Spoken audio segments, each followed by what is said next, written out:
I am the Tofu Golem. Please enjoy the video.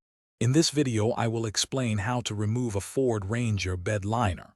First, gather your essential tools like a screwdriver, a wrench, and a pry tool.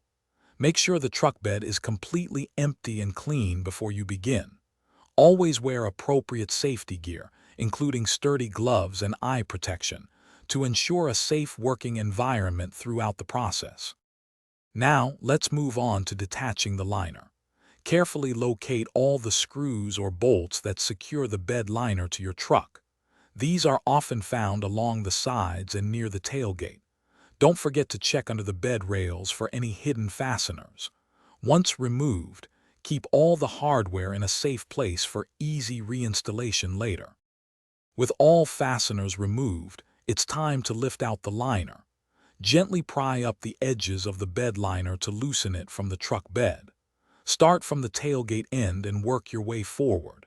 If your bed liner is particularly large or heavy, don't hesitate to ask a friend for assistance to prevent injury or damage. Once the bed liner is out, take some time to clean the truck bed thoroughly. This is a great opportunity to inspect the bed for any signs of damage, scratches, or rust spots that might have been hidden.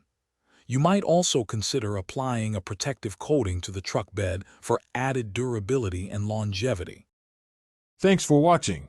Consider subscribing if we helped you today.